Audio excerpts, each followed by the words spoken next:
কালকে একজন প্রশ্ন দিয়েছিল, আমি ছিলাম কাল চাঁপাইনবাবগঞ্জ। হুজুর বেনামাজের সাথে কোরবানির ভাগ দেওয়া জায়েজ আছে, কি হবে বলেন তো মাসলা? না না, আপনি আন্দাজে বলতে পারেন না। কোরআনে কারিমে কোরবানি সংক্রান্ত বিষয় আমি যত জায়গায় পেয়েছি, আগে আল্লাহ কোরবানির কথা বলার প্রথমে দিয়েছে নামাজের কথা। আপনি দেখবেন যত জায়গায় কোরবানি করো এ কথার নিয়ম আছে কোরআনে। আগে বলেছেন ফাসল্লি লি রব্বিকা ওয়ানহার, আগে নামাজ পড়ো, তারপরে। তাহলে নামাজ আগে না কোরবানি আগে? যে লোকটার সামর্থ্য থাকার পরেও নামাজ পড়ে না, শরীর সুস্থ থাকার পর, ওর জন্য কোরবানি কি? এখন ভাগে কোরবানি দেবেন, ঠিক আছে। আমার এই জন্য এখান থেকে আমি বলতে চাই যে যারা নামাজি মানুষ তারা একসাথে দেবেন, আর যারা বেনামাজি তারা একসাথে দেবেন, কারণ ওদেরটা তার হবে না, ও খালি গোশত খাওয়া হবে, সুতরাং ওরা মিল করে দিক। কোরবানির যে প্রথম ইতিহাস আমরা জানি, হযরত আদম আলাইহিস সালাম থেকে এটা আরম্ভ হয়েছিল। পৃথিবীতে একটাই বিধান যেটা একেবারে দুনিয়া তৈরি হওয়ার পর থেকে শুরু হয়েছে, এখনো আছে, কিয়ামত পর্যন্ত থাকবে। ঈদ উল ফিতরের যে নিয়ম, এই যে রমজানের পরে যে ঈদ, এটা কিন্তু পৃথিবীর শুরু থেকে ছিল না। কথা বুঝতেছেন? কোরআন নাযিল হয়েছে রমজানে, ওই রমজানের পর থেকে ঈদ এসেছে। কিন্তু ঈদুল আজহা যেটা কোরবানির, এইটা একেবারে দুনিয়া তৈরি হওয়ার পর থেকে। আল্লাহ রাব্বুল আলামিন আমাদেরকে একটা শিক্ষা দিয়েছেন, অতলু আলাইহিম নাবা বনাই আদম বিল হক। সূরা মায়েদার 27 নম্বর আয়াতে আল্লাহ বলেন, হে নবী, আদম নবীর দুইজন সন্তানের কাহিনী আপনার উম্মতদেরকে আপনি যথাযথভাবে শোনাবেন। কি ঘটেছিল তাদের জীবনে? ইদ করবা কুরবানান ফাতুকবিলা মিন আহাদিহিমা ওয়া লাম ইউতাকাব্বাল মিনাল আখার ক্বালা লা আqতুলান্নাকা ক্বালা ইন্নামা ইয়াতাকাব্বালুল্লাহু মিনাল মুত্তাকিন। তাদের শরীয়তের নিয়ম ছিল এরকম একটা ময়দানে অথবা পাহাড়ের উপরে উঁচা জায়গায় তারা একটা পশু জবাই করে এখানে রেখে দিত, আকাশ থেকে আগুনের ঝলকে সেটা পুড়িয়ে ফেলতো। যদি টাকা হালাল হতো, কর্মজীবন যদি পবিত্র থাকতো তাহলে তার, আর যারটা হালাল টাকা না, কর্মজীবন ঠিক নেই, ওইভাবেই পড়ে থাকতো। আমার মাঝে মাঝে মনে হয় আয়াতটা পড়ার পর বাংলাদেশে যদি এই শরীয়ত এখন থাকতো, আমার মনে হয় কত হাজির কোরবানি যে ধরা খেতো আল্লাহ ভালো জানে। 2.5 লাখ 5 লাখ টাকা দিয়ে তখন আর কিনা না, ও জানতো যে আমার টাকা তো ঠিক নেই, আমি জানি এ ছাতা আমি রেখে আসবো, আগুনের ঝলকে সে পোড়াবে না, পড়ে থাকবে। এলাকার মানুষ আরো বেশি জেনে ফেলবে যে আমি কয় নাম্বার। ঠিক এইটাই করেছিল ওই জামানায় আদম নবীর প্রথম সন্তান যেটা বড়টা কাবিল, ছোটটা যেটা হাবিল, ওইটার কবুল হয়ে গেছে, আর বড়টারটা কবুল হয়নি। ও তো চিন্তা ভাবনা করবে যে আমার ছোট ভাই বয়সে আমার ছোট, শক্তিতে আমার ছোট, সব দিক থেকে আমার ছোট, অথচ তারটা কবুল হয়ে গেল, আর আমি এত কিছু করলাম, আমারটা হচ্ছে না কেন, একটু আবিষ্কার করি না? অবশ্যই তোরটা কেন হয়েছে, আমি তোরেই মেরে ফেলবো। আজ বাংলাদেশ সহ বিশ্বের দিকে তাকান, আয়াতটা পড়ার পরে আমার কাছে ঠিক এইটাই মনে হয়, অনেক কাবিল এখন দুনিয়ায় ঘুরে এসেছে। অন্যের সাথে যখন পাল্লা দিয়ে পারে না, চরিত্রের সাথে, ইমানের সাথে, তার কাজ করবে অ্যাক্টিভিটিসের সাথে যখন পেরিয়ে দেয় না, বলছে তোরে আমি আর বাঁচতে দেব না, তোরে মেরে ফেলবো। আপনি তার মতো হতে পারেন না, আপনার জীবন পবিত্র না, আপনার কর্মজীবন ঠিক নেই, আপনার বাস্তবতা ঠিক নেই, আপনার আল্লাহ নেবে কি করে? যাদেরটা নিচ্ছে এখন তাদের মতো না হয়ে যদি বলেন তোদেরকেই মেরে ফেলবো, কি হবে মেরে ফেলে? ওই সময় সেই দুনিয়ার প্রথম দিনই কাবিল এ কথা বলার পরেই হাবিল জবাব দিয়েছিল, ক্বালা ইন্নামা ইয়াতাকাব্বালুল্লাহু মিনাল মুত্তাকিন। এখানে যদি গ্রামার কেউ জানে জিজ্ঞাসা করছি, ইন্নার পরে মা যদি যোগ করা হয়, আরবি ইন্নার পরে মা যদি আসে বাংলা অর্থ দাঁড়ায় একমাত্র, কেবলমাত্র, শুধুমাত্র, হবেই হবে, এটাই। এরকম 33টা অর্থ আছে। আল্লাহ পাক এখানে জানাতে চেয়েছেন কাবিল এ কথা বলার পরে হাবিল যে জবাব দিয়েছিল, আজ বিশ্বের মুসলমানদেরও এই একই জবাব দেওয়ার সময় এসেছে।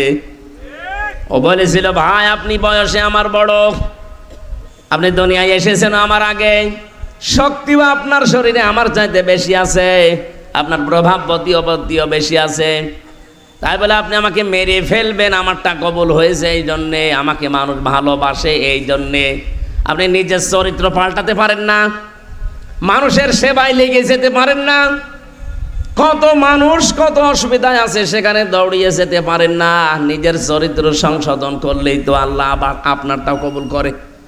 নিজের কিছু ঠিক করার কোনো লাইনে নেই, আমি একটু ভালো হতে চাই আর আমাকে আপনি মেরে ফেলবেন। সাফ কথা শোনেন, পৃথিবীতে মুত্তাকি ছাড়া কারো জিনিস আল্লাহ কবুল করে না। এখানে কিন্তু শব্দটা তিনি কব্বালা দিতে পারতেন না, দিয়ে এতা কব্বালও দিয়েছেন। এটা মোজারে, বর্তমান ভবিষ্যৎ, প্রেজেন্ট ফিউচার। এ কথা বলতে গিয়ে আদম নবীর সন্তান হাবিল জানাতে চেয়েছে, ভাই এটা শুধু আপনার জন্য বলছে না, কিয়ামত পর্যন্ত যারা দুনিয়াতে আসবে আমাদের ভাই ভাগ্যর, তাদের জন্য আমি আজকে একটা ফতোয়া জারি করে দিয়ে গেলাম, আল্লাহ শুধুমাত্র কেবলমাত্র একমাত্র মুত্তাকিদের জিনিসপত্র গ্রহণ করে। তাই কোরবানি দিতে হলে আমাদের আগে পরিষ্কার যে মুত্তাকি হওয়া লাগবে, আল্লাহ সম্পর্কে সচেতন হওয়া লাগবে, তার আইন কানুন নিয়ম নীতি সম্পর্কে নিজে মেনে এরপরে বাকি জীবনে কোরবানি যা করবেন করেন। আর কোরবানি তো শুধুমাত্র 1 বছর পরে এসে আপনাকে গোশত খাওয়াতে আসে নাই। আল্লাহ বলেন, আমি একটা সিদ্ধান্ত নিয়ে এটা পাঠিয়েছি। আমি কি জন্যে পাঠালাম জানো? আমি চাই পশুর গলায় ছুরি দেওয়ার সঙ্গে সঙ্গে নিজের ভেতরের পশুত্বগুলোকেও কোরবানি দেওয়া লাগবে। নিজের ভেতরের পশুত্ব কি অহংকার, কি হনুরে, হনুমান হয়ে গেছে। আপনি যে অহংকার করেন কি নিয়ে করেন?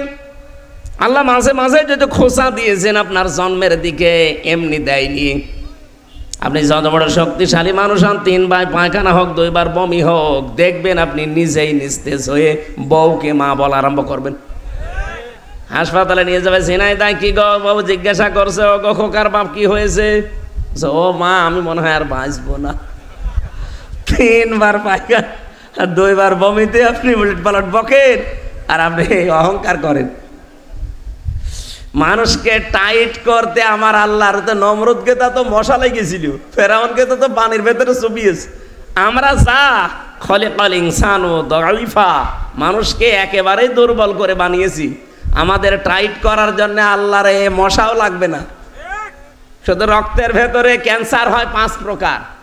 বিজ্ঞান এখন বলছে রক্তে ক্যান্সার ধরা পড়ে 5 প্রকার। যদি 1 প্রকার লাগিয়ে দেয় না, 14 বংশ বিক্রি করে একটা ঔষধের পয়সা হবে না। আমি জেলে যাওয়ার আগে তামিলনাড়ু ছিলাম, কারণ এই এলাকায় তো আল্লাহর ওলিরা ঢুকতে দিত না। ওই জায়গায় গিয়েছিলাম আমার মেয়েটা নিয়ে, অনেক দিন ছিলাম। তো যে পাশের যে ফ্ল্যাটে আমার সাথে যে লোকটা আছে, উনি প্রায় 13 মাস ওখানে আছে। ওর বাড়ি হচ্ছে সিলেটে। ওই দিন দেখছেন কাঁদছে, নামাজে যাবে কাঁদতেছে। কি হয়েছে ভাই? বলছে রিপোর্ট দিয়েছে। রিপোর্ট দিয়েছে, আপনি কাঁদেন কেন? 13 মাস এখানে আমি আছি, আমার 1 কোটির উপরে টাকা অলরেডি খরচ হয়ে গেছে। আজকে ডাক্তার রিপোর্ট দিয়েছে আমার রক্তের ভেতরে যে 5 প্রকার ক্যান্সার হয়, তার ভেতরে 1 প্রকার ধরা পড়েছে। আমি আর নাকি বেশি দিন বাঁচবো না। দুনিয়ার সম্পর্কে এখন ভারী মায়া লাগছে, এই জন্যে কান্না। কি হয়েছিল? বলছে পায়ের নিচে আমার একটা ফুসকুড়ি হয়েছিল, ওটা আমি সিলেটে দেখালাম, ওখান থেকে পাঠালো ঢাকায়, ঢাকাতে দেখালাম, ওখান থেকে পাঠালো ভারতে কলকাতায়, কলকাতায় দেখানোর পরে ওখান থেকে আমারে পাঠিয়েছে একেবারে তামিলনাড়ু ভ্যালোরে। 13 মাস চিকিৎসা নিচ্ছিলাম। ডাক্তার আজকে খ্রিস্টান। পরবর্তীতে রিপোর্ট নিয়ে ওনার সাথে আমি গিয়েছিলাম, আমার মেয়েটাকেও গিয়েছি তার কাছে। টকিং করার সময় জিজ্ঞাসা করলাম ডাক্তারকে যে এই রোগটা আসলে হয়েছে কি, কি সোর্সে। খ্রিস্টান ডাক্তার ইংরেজিতে আমার এই কথাই জানিয়েছে। ওখানে দেখলাম কোরআনের আয়াতের একটা ইংরেজি ভাব অর্থ লেখা আছে। আমি তো পড়েই বুঝে ফেলেছি যে কোরআনের আয়াত। আল্লাহ রাব্বুল আলামিন জানিয়েছেন ওয়ালাল্লাইলা লিবাসা,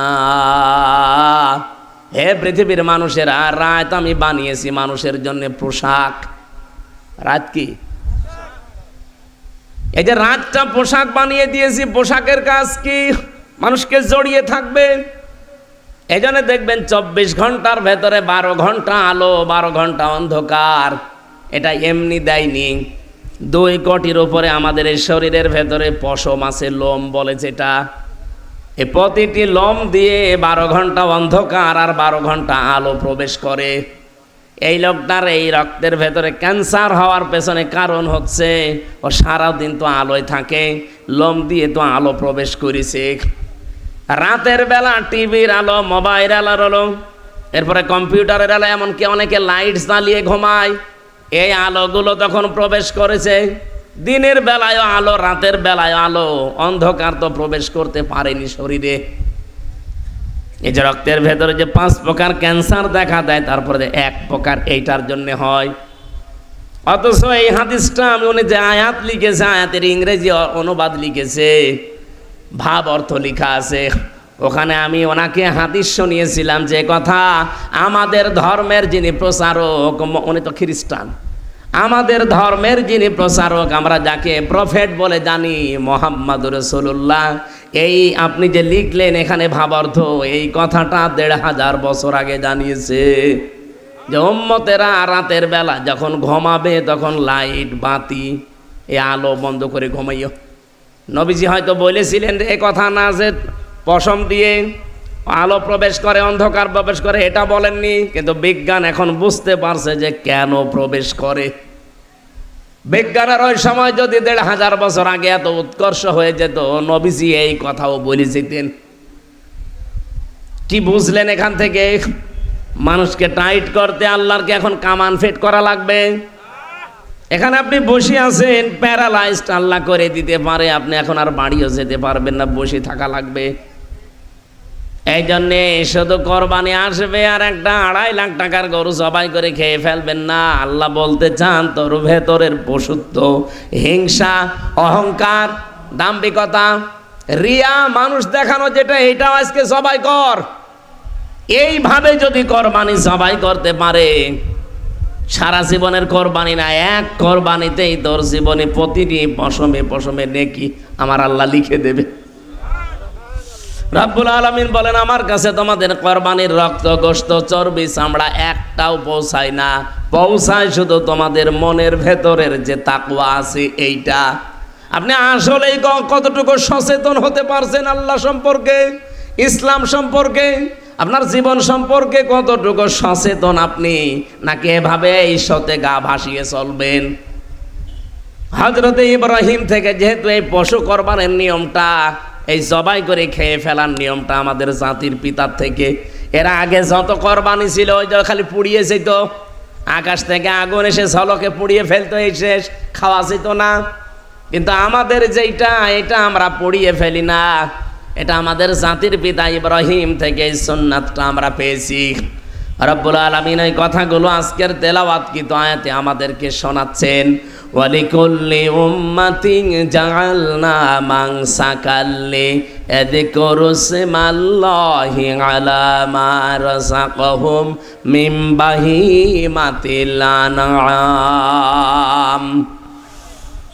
সূরা হজের 34 নম্বর আয়াতে আল্লাহ বলেন, পৃথিবীতে যত জাতি পাঠিয়েছিলাম প্রত্যেকটি উম্মতের উপরে আমি কোরবানির বিধানটা দিয়েছিলাম। তাহলে এখান থেকে কয়েকটা জিনিস আমরা অলরেডি পেয়েছি। সিয়াম, সেটা রমজানের পরে যে ঈদ আসে, এই ঈদটা কিন্তু দুনিয়া তৈরি হওয়ার পর থেকে আসে নাই, এটা কোরআন যেদিন নাজিল হয়েছে সেই দিন থেকে, তার মানে 1500 বছর। আর ঈদুল আজহা যেটা আসতেছে আর 13 দিন পরে, ঈদুল আজহা এই 13 দিন পরে যেটা আসবে কোরবানির ঈদ, এটা একেবারে দুনিয়া তৈরি যেই দিন হয়েছে ওই দিন থেকে। সিস্টেম হয়তো তাদের আলাদা ছিল, কিন্তু কোরবানি ছিল। আল্লাহ আমাদের জন্যও দিয়েছেন, কিন্তু সিস্টেমটা পাল্টিয়ে। রব্বুল আলামিন বলেন, তোমরা পশুর গলায় ছুরি যখন দেবে, লিয়াযকুরু ইসমাল্লাহ, আমি আল্লাহর নামটা স্মরণ করবে, আলা মা রাযাকাহুম মিন বাহিমাতিল আনআম, যেগুলো তোমরা খরচ করবে খাবার হিসাবে, রিজিক হিসাবে, এই সমস্ত গবাদি পশু, চতুষ্পদ জন্তু, জানোয়ারগুলো জবাই করার সময় যেন আল্লাহর নামটা উচ্চারণ হয়। এটা শুধু কোরবানির দিন না, যতদিন বেঁচে আছো এই নিয়মটা মনে রাখবা, আল্লাহ বাদে অন্য কারো নামে উৎসর্গ করা জায়েজ নেই। কিন্তু বাংলাদেশে বহু দরবারে, বহু পীরের কাছে, বহু খানকায়, বহু মাজারে আমি নিজে দেখেছি আল্লাহ বাদে অন্যের নামে জবাই হয়। কথা বুঝতেছেন? এটা যেহেতু জায়েজ নেই আল্লাহ বাদে অন্যের নামে জবাই করা, এই বিষয়টা ক্লিয়ার থাকবেন। যত বড় পীর হোক, আটরশি হোক, আর চরমনাই হোক, আর দেওয়ান বাগি হোক, রাজার বাগি, সুরেশ্বরী যাই হোক, কোন দরবারে যদি ইয়া খাজা বলে জবাই করে ওটা হারাম। এরকম ভুল পথে যাবেন না। হয়তো অনেকে না জেনে আবেগে চলে যাচ্ছেন যে আল্লাহর ওলির কাছে যাচ্ছি, সব মাফ, কিন্তু শিরিক হয়ে যাচ্ছে। আল্লাহ কোরবানির বিধান দেওয়ার দ্বিতীয় সেক্টরে এটা দিয়েছেন। প্রথম বলেন অলি করলে উম্মাতিন জাআলনা মাংসাকান, প্রত্যেকটি উম্মতের জন্য আমি মাংসাক দিয়েছিলাম। মাংসাক মানে নুসুক শব্দের শাব্দিক অর্থ হচ্ছে তিনটা। এক নম্বরে কোরবানি, এই যে জবাই করা। দুই নম্বরে হজের কাজ এখন যারা করছে। তিন নম্বরে পৃথিবীর ইবাদত বন্দিগিতে যে কষ্ট স্বীকার করা হয়, এই কষ্টের নাম নুসুক। তাহলে আপনি এখানে হয়তো ওই দুইটা না ধরলেও কোরবানি তো ধরতে পারেন, যে প্রত্যেকটি জাতির উপরে যেহেতু কোরবানি ছিল, আমাদের উপরও ছিল। রব্বুল আলামিন এই কোরবানি দেওয়ার সময় প্রথমেই বললেন যে আল্লাহর নাম যেন তোমরা উচ্চারণ করতে পারো। মাসলা এসেছে, যার যে সামর্থ্য আছে সে যেন নিজ হস্তে নিজের কোরবানিটা জবাই করে, আর এই মনে করে যে আল্লাহ পশুর গলায় শুধু ছুরি দেয়নি, আমার যত জীবনে অহংকার, হিংসা, রিয়া আছে এইটার আমি ছুরি দিয়ে জবাই করে দিলাম। আমার তো মনে হয় শুধু এই শিক্ষাটা বাংলাদেশে যত মানুষ কোরবানি দেবে এবার, অন্য কারো লাগবে না। শুধু এরা যদি এই শিক্ষাটা নিতে পারে, আগামীতে বাংলাদেশে ইসলাম কায়েম হয়ে যাবে। কারণ আমি আমার হিংসা, অহংকার, তাকাব্বুরি যা আছে সব আজকে আমি জবাই করে দিলাম। আমি তো এখন নিরীহ। আলামা রাযাকাহুম মিন বাহিমাতিল আনআম, এই চতুষ্পদ জন্তু, জানোয়ারগুলো, গৃহপালিত পশুগুলো জবাই করবে তোমাদের রিস্কের জন্যে। ফাইলাহুকুম ইলাহু ওয়াহিদুন ফালাহু আসলিমু, তোমাদের ইলা আমাদের ইলা একজন, সুতরাং তার কাছে আত্মসমর্পণ করো। এই আয়াতটা এখানে আমি নিয়ে এসেছি এই জন্যে। কোরবানির দ্বিতীয় ধাপ, প্রথম ধাপ যেহেতু আদম নবীর থেকে, ওটা আগুনে পুড়িয়ে ফেলার সিস্টেম। আর দ্বিতীয় ধাপ যেটা আমরা আমাদের জাতির পিতা ইব্রাহিম থেকে পেয়েছি, পশু জবাই করে খেয়ে ফেলা। তাহলে এই জাতির পিতা কেন তিনি জাতির লোককে এবার শোনালেন যে তোমাদের ইলা আমাদের ইলা একজন? ওই যে সূরা আনামের যে আয়াত আমি পড়ে তাফসীর করার জন্য বসেছিলাম, এবার আমি ওই জায়গায় যাচ্ছি। ওয়াইয ক্বালা ইব্রাহিমু লিআবিহি আযারা আতাত্তাখিযু আসনামান আলিহা। হযরত ইব্রাহিমের কথা আল্লাহ বলেন, একটু স্মরণ করো পৃথিবীর মানুষেরা, যখন সে তার বাবাকে ডাক দিয়ে বলেছিল, হে আমার পিতা আজর, আতাত্তাখিযু আসনামান আলিহা, এই যে বড় বড় মূর্তিগুলো আপনি নিজেই দেখি আপনি হাতে করে বানান। আজর শব্দের শাব্দিক অর্থ মূর্তি বানানেওয়ালা, ও নিজে বানাতো। আর একটা নাম ছিল তার তারিক, নিজে বানিয়ে বানিয়ে ওগুলো আবার সাপ্লাই দিত বাজারে। মূর্তির ব্যবসা ছিল ইব্রাহিম নবীর বাবার। আপনি নিজে এগুলো বানান, নিজেই তার সামনে দেখি মাঝে মাঝে মাথা নত করেন, কি যেন মনে মনে বলেন তার কাছে, এগুলো কি আপনি ইলাহ মনে করেন নাকি? ইন্নী আরাকা ওয়া কওমাকা ফি যালালিম মুবিন, আমি তো আপনাকে আর আপনার জাতির লোকদেরকে একটা পাচ্ছি। আল্লাহ পাক বলেন এই কথা ইব্রাহিম কেন বলেছিল জানো? ওয়াকাযালিকা নুরি ইব্রাহিমা মালাকুতাস সামাওয়াতি ওয়াল আরদ ওয়া লিয়াকুনা মিনাল মুকিনিন। রব্বুল আলামিন বলেন, আমি নিজে তাকে দেখিয়েছিলাম আকাশ আর জমিনের রাজত্বকে করে চালাতে হয়। আমি নিজে তাকে এগুলো, এই জ্ঞানগুলো তাকে দেখিয়েছি, আবার শিখিয়েছি।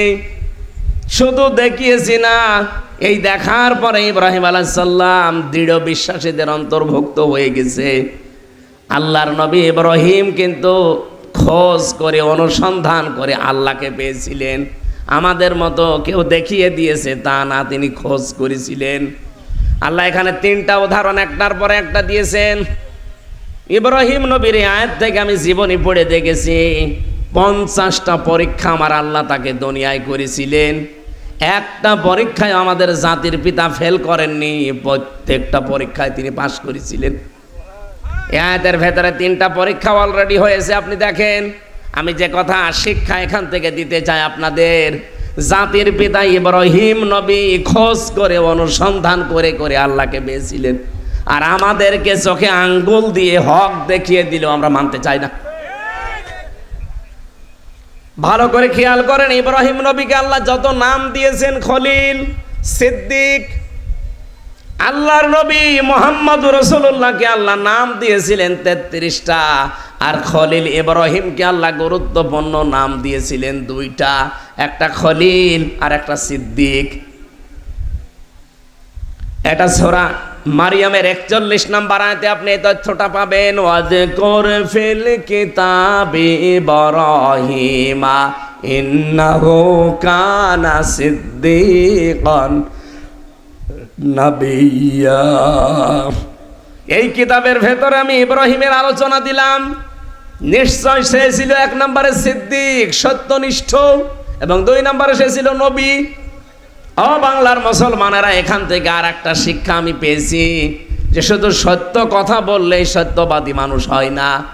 সত্যকে সত্য জানার পর দ্বিধাহীন চিত্তে পৃথিবীর সব কিছুকে দোপায়ে ঠেলে দিয়ে যারা সত্যকে সত্য জানার পরে চিন্তা ভাবনা বাদ দিয়ে যারা মেনে নিতে পারে, এরাই হচ্ছে সিদ্দিক।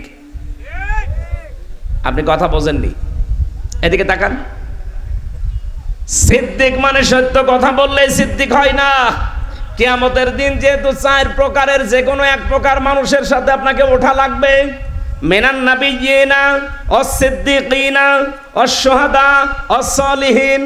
হয় আপনি নবীদের সাথে উঠবেন কিয়ামতে, নাই সিদ্দিকদের সাথে উঠবেন, নাই সালিহিন বান্দাদের সাথে উঠবেন, নাই শহীদদের সাথে উঠবেন। এর বাইরে আর কোনো লোক নেই, কাতারও নেই। যদি এর বাইরে কোনো কাতারে আপনি চলে যায়, আপনি জাহান্নামী। তাহলে 1 নম্বর নবীদের কাতারে ওঠা সম্ভব না, কারণ ও কাতারে শুধু নবীরা থাকবে।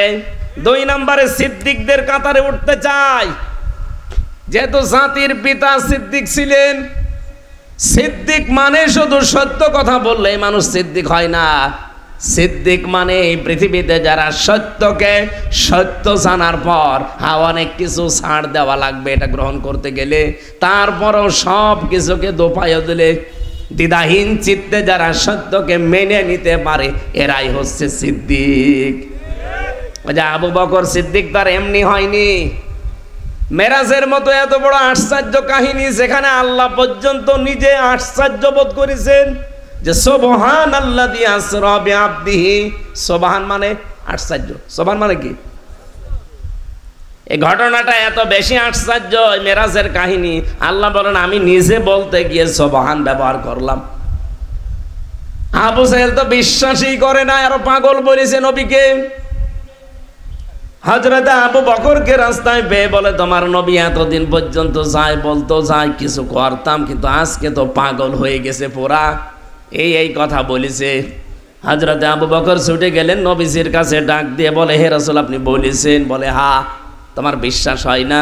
বলে হে নবী, আমি জানি সারা জীবন নদীর পানি এদিকে চলছে, হঠাৎ করে যদি বলেন না উল্টা দিকে আরম্ভ হয়েছে, আমি 1 সেকেন্ডও দেরি করি না আপনার কথা বিশ্বাস করতে। নবীজি ওই দিন বলেছিলেন, আবু বকর যে কথা বলতে আল্লাহ নিজে আশ্চর্য হয়ে গেলেন, আবু জাহেল তো বিশ্বাসই করে নাই, আর তুমি কোনো প্রশ্ন ছাড়া বিশ্বাস করে নিলে। তোমাকে তো আজকে খালি হাতে ফেরত দেব না, আজকে তোমার নামের সেটা একটা লাকব লাগিয়ে দিলাম, কিয়ামত পর্যন্ত তুমি আবু বকর না, তুমি আবু বকর সিদ্দিক। এটা রেকর্ড হচ্ছে বলে বলছি, মাথায় মগজ থাকলে একটু ভাবেন। সত্যকে সত্য জানার পরে অনেক কিছু বাধা আসবে।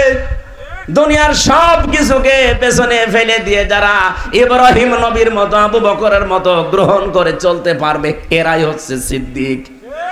কিয়ামতের দিনে এই মানুষগুলো এদের কাতারে হাজির হবেন। আপনাকে ইব্রাহিম নবী খোঁজ করে করে, অনুসন্ধান করে করে সত্য খুঁজছিলেন। ফালাম্মা জান্না আলাইহিল লাইলু রাআ কাওকাবা, তিনি প্রথমে দেখলেন রাতের বেলা তারকা। উনি বললেন ক্বালা হাযা রাব্বি, এটা আমার রব। ফালাম্মা ফালা ক্বালা লা উহিব্বুল আফিলিন, যখন তারকা অস্তমিত হয়ে গেল তখন বললেন না, যে স্থির থাকতে পারে না, যে আমার সামনে নেই, অদৃশ্য হয়ে যায়, এরকম জিনিস আমি মানি না। এরপরে রাতের বেলা দেখলেন এর চাইতে একটু বড় চাঁদ। ফালাম্মা রাল কমারা বাসিকান ক্বালা হাযা রাব্বি ফালাম্মা ফালা ক্বালা লা ইল্লাম ইয়াহদিনি রাব্বি লাকুনান্না মিনাল কওমিদ দাল্লিন। চন্দ্র দেখার পরও যখন সকালবেলা আসতে আসতে ডুবে গেছে, বলে না, এটাও মানি না। পরবর্তীতে 3 নম্বরে তিনি সূর্য দেখলেন। ফালাম্মা রা শামসা বাসিকাতান ক্বালা হাযা রাব্বি হাযা আকবার, বলেন এটা শুধু রব না, এটা বিশাল বড়। সকালবেলা সূর্য দেখে বললেন এটার বাইরে আর কাউকে মানি না। সন্ধ্যাবেলা এসে যখন দেখলেন যে না, এইটাও নেই, তিনি বললেন ফালাম্মা ফালাত ক্বালা ইয়া কওমি ইন্নী বারিউম মিম্মা তুশরিকুন। না, আমার জাতির লোকের আজকে কান খাড়া করে শোনো, 3টা জিনিস আমি পরপর দেখেছি, একটাও স্থির না, স্থায়ী না। যেটা স্থির থাকে না, স্থায়ী থাকে না, ডুবে যায়, নষ্ট হয়ে যায়, ওর কাছে আমারে মাথা নত করব না। নড়াচড়া করার ক্ষমতা রাখে না, নিজে বিপদে পড়লে নিজেকে বাঁচাতে পারে না। আর জাতির লোকদেরকে একটা ঘোষণা দিলাম, ইন্নী ওয়াজ্জাহাতু ওয়াজহিয়া লিল্লাযী ফাতারাস সামাওয়াতি ওয়াল আরদা হানিফা ওয়া মা আনা মিনাল মুশরিকিন।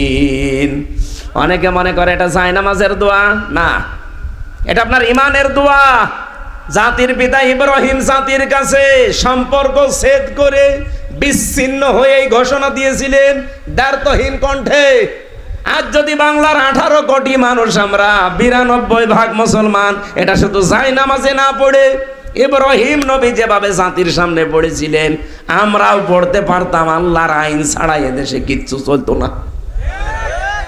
কি বলেছিলেন আপনি খেয়াল করেছেন? ইন্নী ওয়াজ্জাহাতু ওয়াজহিয়া লিল্লাযী, অবশ্যই আমার এই চেহারা, শুধু এই চেহারা না, আমার জীবন চালাতে যা লাগে সবকিছুর নাম ওয়াজহিয়া, সব আমি আজকে ঘুরিয়ে দিলাম। ফাতারাস সামাওয়াতি ওয়াল আরদ, আসমান আর জমিন যিনি কোনো মডেল ছাড়া বানিয়েছেন। ফাতারা মানে কোনো মডেল নমুনা ছাড়া, কোনো কিছু দেখে দেখে না, এমনিতেই যিনি বানাতে পারেন তাকে ফাতারা বলা হয়। আসমান আর জমিনকে আল্লাহ একটা দেখে আরেকটা বানিয়েছে? বলেন বলেন। উনি ঘোষণা দিলেন যিনি একেবারে মমন ছাড়া, মডেল ছাড়া, নমুনা ছাড়া, কোনো কিছু দেখা ছাড়া আসমান জমিন বানিয়েছে। আজকে আমি তার দিকে ঘুরলাম হানিফা, একনিষ্ঠভাবে। ওয়া আনা মিনাল মুশরিকিন, জাতির লোকেরা কান খাড়া করে শোনো, আমি কিন্তু আজকে থেকে আর শিরিক করি না, মুশরিক না। আল্লাহ এত বেশি খুশি হয়েছিলেন এ কথায়, ওই দিন থেকে কিয়ামত পর্যন্ত যত মানুষ আমরা আসি, ইমানের দাবি করতে হলে একনিষ্ঠভাবে এই কথা আপনাকে বলা লাগে। কি কথা বলেন?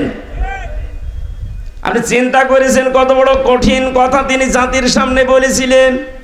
ঘোষণা দেওয়া দিতে দেরি, নিজের সবচাইতে আপন পৃথিবীতে তার মার বাবা, সবচাইতে আপন বাবা তাকে ডাক দিয়েছে, কি বললি? লা আরজুমান্নাকা ওয়াহজুরনি মালিয়া, আজকে তোকে আমি হয় মেরে ফেলবো, আর আমি যদি বাবা হিসাবে তোরে মারতে না পারি, তুই আমার সামনে জীবনে আর আসবি না, দূরে কোথাও চলে যা, কারণ তোকে দেখলে আমি মেরে ফেলবো। তাহলে ইব্রাহিম নবীর মতো ইমানের ঘোষণা যদি আজও তার সন্তানেরা আমরা এরকম কঠিন দিতে চাই, বাবা উপর হয়ে যেতে পারে। খালি সিদ্দিক সত্য কথা বললে হওয়া যাবে না, উনি সত্যকে উদ্ঘাটন করেছিলেন, খোঁজ করেছিলেন, অনুসন্ধান করে করে পেয়েছেন, মেনে নিয়েছেন, সব বাদ। আর আমাদের চোখে আঙ্গুল দিয়ে দেখিয়ে দেওয়া হয় যে এটা সত্য পথ, এটা সত্যের বিধান। বিভিন্ন রকমের পিছুটানের কারণে আমরা মানতে চাই না, মানতে পারি না। কিসের সিদ্দিক আপনি? কথা কিছু বোঝা যাচ্ছে? আমাদেরকে জাতির পিতা যেমন ইব্রাহিম, আমরা তার সন্তান। বাবা যেমন ছিলেন, সন্তানও তার মতো হওয়া লাগবে। কিন্তু অনেক বাবা আছে, বাবা যেমন সন্তানও এরকমই হয়। হযরত ইব্রাহিম নবী আলাইহিস সালামকে আমার আল্লাহ 50টা পরীক্ষার ভেতরে সবচাইতে গুরুত্বপূর্ণ অর্থবহ পরীক্ষা ছিল কোরবানি দেওয়া সন্তানকে। আমার আল্লাহ তাকে সন্তানকে কোরবানি দেওয়ার উদ্দেশ্যে স্বপ্ন দেখান নাই। এখানে প্রশ্ন আসতে পারে, উনি কেন স্বপ্ন দেখালেন? কোরবানি করার কথা বললেই তো হয়ে যেত। আল্লাহর উদ্দেশ্য ছিল না যে ছেলেটাকে জবাই করে ফেলুক, আল্লাহর উদ্দেশ্য ছিল যে আমার কথা মানে কি না আমি এটা দেখতে চাই। ও ঝিনাইদহবাসী, 1 বছর পরে 14 দিন পরে দিনটা আসতেছে কোরবানির, আল্লাহ এইটাই দেখতে যাবে। এবার সামনে কিন্তু পরিস্থিতি বহু কঠিন। এই কঠিন পরিস্থিতিতে আপনি কি আল্লাহর বিধান শোনার পরে পিছুটান আপনার আছে না একবারে ইব্রাহিম নবীর মতো, ইসমাইল নবীর মতো মেনে নিতে পারেন? আল্লাহ এটা দেখবে। এই জন্য ওনাকে সরাসরি হুকুম না দিয়ে স্বপ্নের ক্রাইটেরিয়া দেখিয়েছিলেন, পদ্ধতি, যে এই করো। আল্লাহ রাব্বুল আলামিন বলেন, আমার আদেশ মানার পরে যখন দুইজনে রাজি হয়ে গেছে, ফালাম্মা আসলামা ওয়া তাল্লাহু লিল জাবিন। আসলামা দিয়ে বচন আছে, যারা কোরআন শরীফ পড়ে বোঝে তাদেরকে হালকা টাচ দিচ্ছে। কেন আল্লাহ আসলামা দিলেন? কাজ তো করছে ইব্রাহিম নবী, অথচ আসলামা দিয়ে বচন দিয়েছেন এই কারণে হযরত ইব্রাহিমও রাজি ছিলেন আল্লাহর বিধান পালনে, ইসমাইল নবীও কিন্তু রাজি ছিলেন আল্লাহর বিধান পালনে। ইব্রাহিম যদি বলতেন 86 বছর বয়সে পেয়েছি সন্তান, আমি জবাই করব না, আল্লাহর বিধান পালন হইতো? ইসমাইল নবী যদি বলতেন 13 বছর খোঁজ নেননি, এখন এসেছেন বাবার দায়িত্ব নিয়ে জবাই করতে, আমি দৌড় দিলাম, হয়তো? কি বুঝলেন এখানে? এই দেশে 18 কোটি মানুষ, আমরা এখন 1628 জন মানুষ দায়িত্ব পালন করছে। আমরা চাই এই কোরবানিতে 1628 জন মানুষ ইব্রাহিম নবীর ভূমিকা পালন করবে।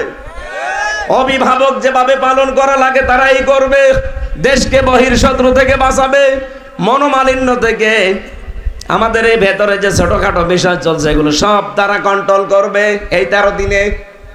আর আমরা যারা 18 কোটি জনগণ আছি, আমরা ইসমাইলের ভূমিকায় জীবনও যদি দিতে হয় ইসলামের জন্য, দেশের জন্য দিয়ে দেব। দায়িত্বশীল মানুষগুলো ইব্রাহিমের ভূমিকায় আসুক। জনগণ আমরা যদি ইসমাইলের ভূমিকায় আসতে পারি, আল্লাহর কসম 13 দিন পরে আল্লাহর বিধান আমরা এই দেশে দেখতে পারবো। কে কথার অর্থ বোঝেন? খালি জবাই করে কোরবানি খেয়ে চলে যাবেন না।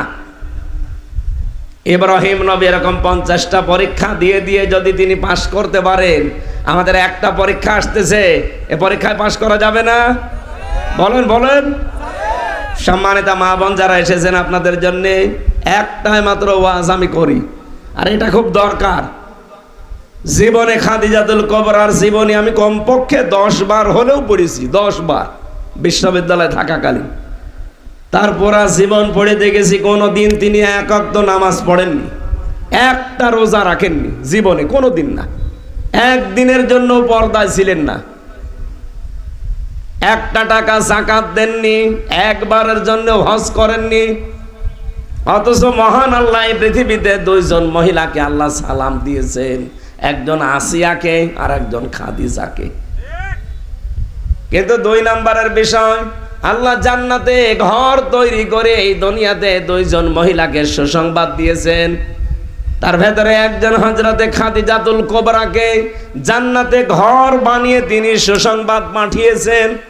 আর একজন মহিলা যার নাম বললাম আসিয়া, এই মহিলাকে আল্লাহ জান্নাতে ঘর বানিয়ে সুসংবাদ পাঠাননি, উনি নিজে চেয়ে নিয়েছিলেন, আল্লাহ তুমি আমাকে জান্নাতে এমন একটা ঘর বানিয়ে দাও যেখানে বসে তোমার দেখা যায়। এই 2 জন মহিলার জীবনী পড়ে আমি পেয়েছি 2 জনেই স্বামী সংক্রান্ত বিষয়। আসিয়ার স্বামী ছিল পৃথিবীর নিকৃষ্ট মানুষ ফেরাউন। কি কথা বলেন না কেন?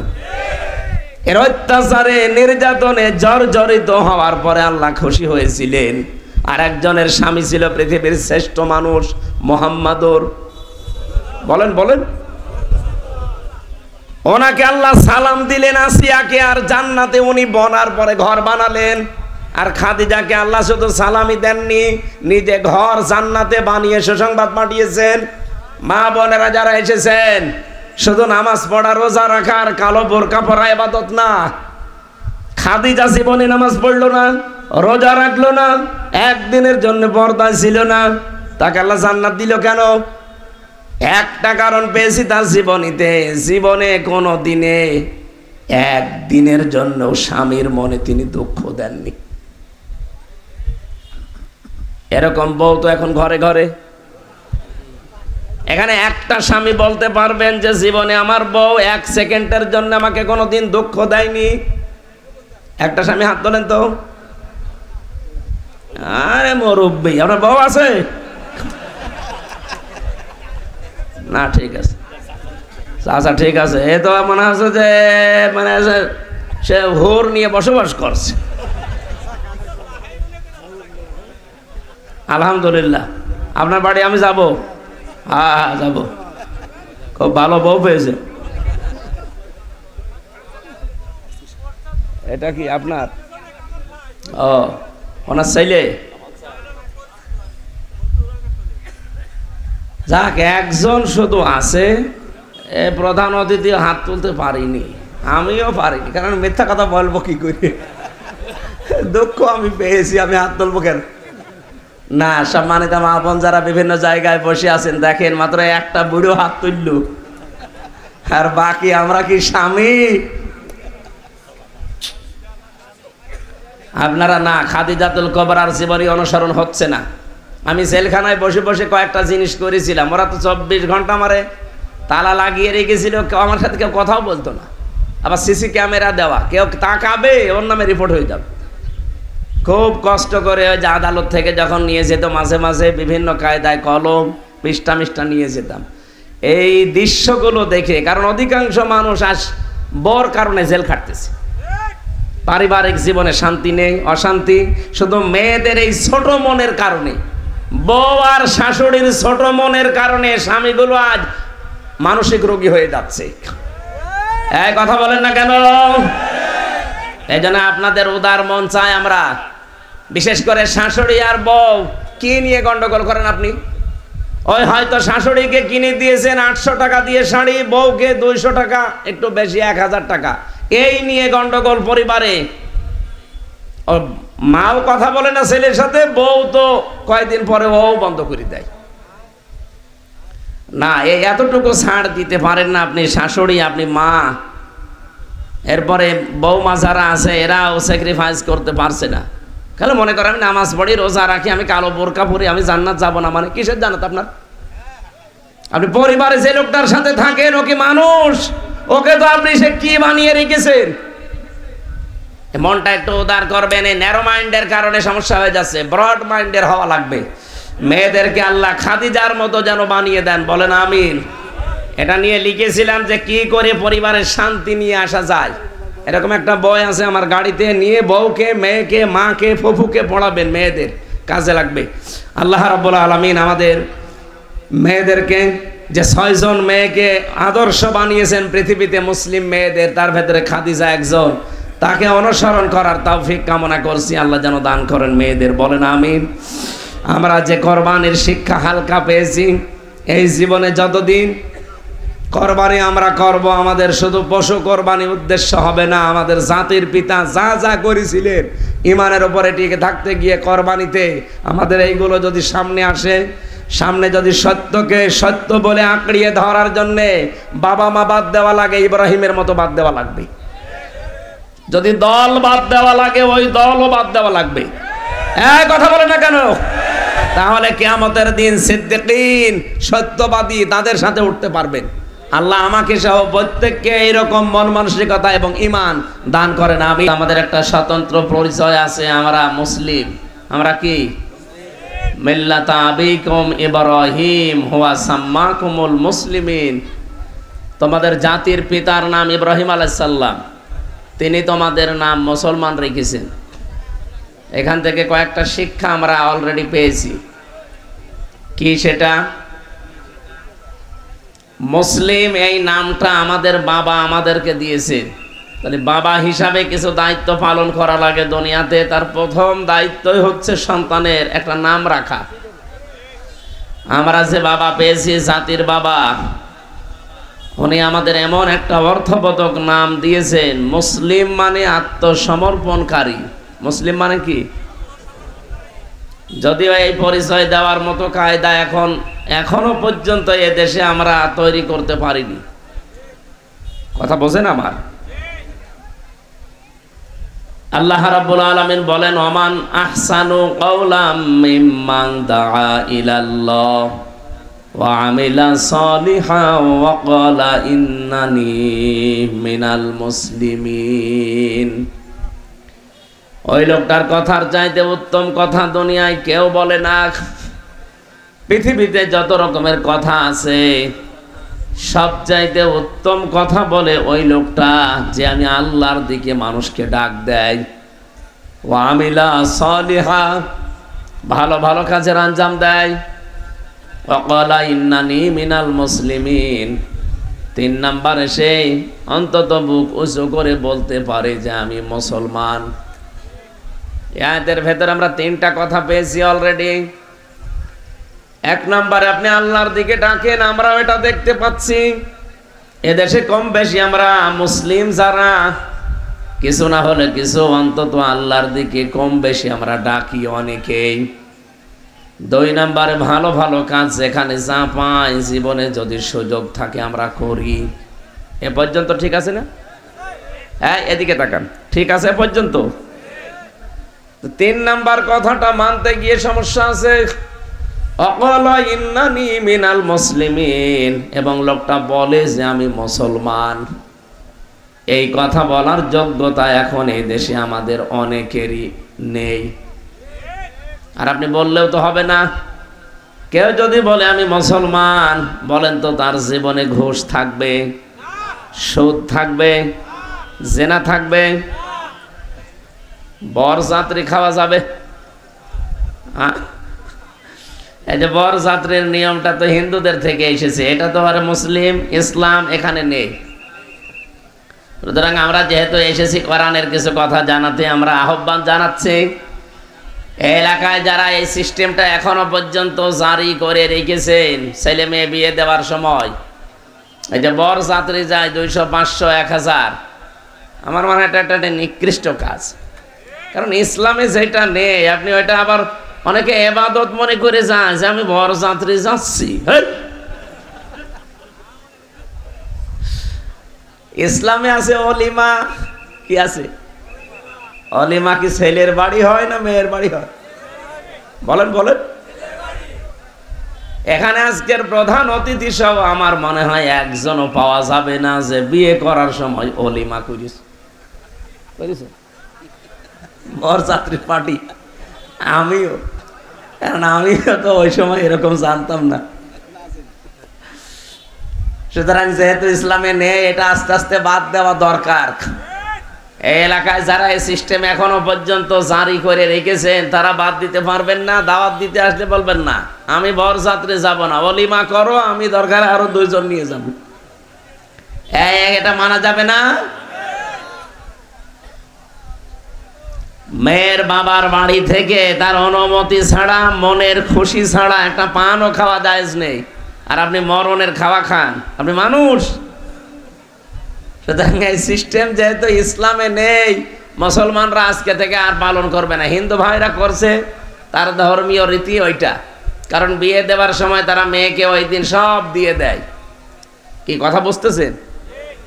বারবার বলছি, এটা তো আমার একটা কারণ আছে না। আমার 3টা মেয়ে, আমার বাসা লাগবে না? না, আমি যেহেতু খুব বেশি লোক নিয়ে যাইনি, বিয়ের সময় মাত্র 7-8 জন, আমার শ্বশুরকে আমি টাকা দিয়ে দেব। কিন্তু আমার তো বাসা লাগবে সামনে। যদি এক এক মেয়েতে 500 করে 1000 করে লোক খায়, যেহেতু ইসলামে এইটা নেই, এইটা করা যাবে না ভাই। মুসলিম হিসাবে পরিচয় দেওয়ার জন্যে যে যোগ্যতা দরকার, এটা আজ আমাদের অনেকের ভেতরে নেই। আমি মুসলমান দাবি করলে আমার মেয়ে বেপরদায় চলতে পারবে? বলেন। শব্দটা ছোট, ব্যাপক অর্থবোধক একটা শব্দ। তিনটা কথা আয়াতের ভেতরে, প্রথম দুইটা হয়তো আমরা কম বেশি মানতে পারছি, কিন্তু 3 নাম্বারটা মানা বড় কঠিন হয়ে গেছে। কারণ সে পরিবেশ এখন নেই, ওটা তৈরি করা লাগে। অকলা ইন্নানি মিনাল মুসলিমিন, সে বলবে যে আমি মুসলমান, এটা আন্দাজে বলা যায় না, এটা বলতে হলে একটা পরিবেশ লাগে। কি লাগে? সে পরিবেশ এখনো পর্যন্ত 54 বছরে আমরা কায়েম করতে পারিনি। ওইটার জন্যে কোরআনে কারিম লাগবে। আপনি যত কিছুই মনে করেন না কেন, 54 বছর অলরেডি বাংলাদেশ দেখেছে। এই জন্য এখন যদি সত্যি কিছু দেখতেই হয়, এটা যদি একটা মিনি জান্নাত বানাতে চান এই ছোট্ট বাংলাদেশকে, আমান হাকামা বিহি আদালা, কোরআনের বিচার ব্যবস্থা লাগবে। বলেন আপনি মন থেকে, কোরআনের বিচার যদি এই দেশে সত্যি সেই 71 সাল থেকে কায়েম হয়ে থাকতো, তারেক জিয়া সাহেবের 8 বছর জেল হইতো? বলেন। তার স্ত্রীর 3 বছর জেল হইতো? ম্যাডাম খালেদা জিয়ার 6 বছর জেল হইতো? এগুলো সব বানানো। একজন মানুষ তার হিংসার বশবর্তী হয়ে রাগ কন্ট্রোল করতে না পেরে এই কাজ করেছিল। শুধু কি জেনারেল যারা রাজনীতি করে তাদের, ধর্মীয় যারা আছে তাদেরকেও ছেড়ে দিয়েছে? আমার মতো মানুষ 3 বছর ফাঁসির ওই কন্ডেম সেলের ভেতরে বিনা কারণে। আমার যতগুলো অফিসার পেয়েছিলাম তারা নিজেরাই বলতো যে হুজুর আপনার কোনো দোষ নেই, আমরা জানি। তাহলে উপরের নির্দেশ। বলেন সুবহানাল্লাহ। কোরআনের বিচার যেহেতু নেই, এই জন্য ন্যায় বিচার কি এটা এখনো দেখেননি। ন্যায় বিচার কারা করতে পারে, কিভাবে করা যায়। খলিফাতুল মুসলিমিনের জীবনে পড়ছিলাম, তার সন্তানটা খাবার খাচ্ছিল, হঠাৎ করে একজন যুবতী মেয়ে তার শাশুড়িকে সাথে করে এসেছে, ডাক দিয়ে বলে, খলিফা আমার এই পুত্রবধূ ধর্ষিতা, এ ধর্ষণকারী আপনার ছেলে, বিচার চাই আমি। হযরত ওমর বলছেন, যা বলেন আপনি কি বুঝে শুনি বলছেন? বলে হ্যাঁ সব আমার ঠিক আছে। ছেলেকে যে জিজ্ঞাসা করলেন এই কাজ কি করেছো? বলছে হ্যাঁ। তাড়াতাড়ি খেয়ে নাও। বাবার কথার টন শোনার পরে বুঝে ফেলেছে আমার অবস্থা কি হবে। ডাক দিয়ে বলছে, বাবা আমার খাওয়ার আর দরকার নেই, আপনার যা ভালো লাগে করেন। তিনি ডাক দিলেন, ওই দেশে যিনি জল্লাদ আছে তাকে বললেন, আপনার কাজ আপনি আরম্ভ করেন।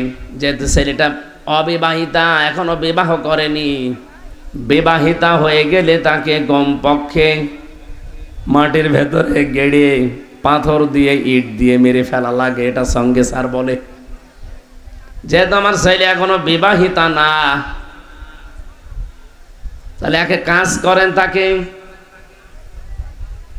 ফাজলিদুহুম কুল্লা সামানিনা জালদা, 80টা বেতের চামড়ার চাবুক দিয়ে যে বেত বানানো, ওইটা দিয়ে 80টা মারেন আপনি। 100 করে, একটা একটা করে প্রায় 80টা মারা হয়ে গেছে। 100টা মারার নিয়ম আছে কোরআনে, 80টা অলরেডি হয়ে গেছে। ছেলেটা প্রায় নিস্তেজ। স্ত্রী এসে বলে, খলিফা আমি মা হিসাবে বলছি, ওই মেয়েটার যা ক্ষতিপূরণ লাগে আমি দিয়ে দেব, অন্তত ছেলেটারে ছেড়ে দেন। হযরত ওমর বললেন, কি ক্ষতিপূরণ দেওয়া যায়?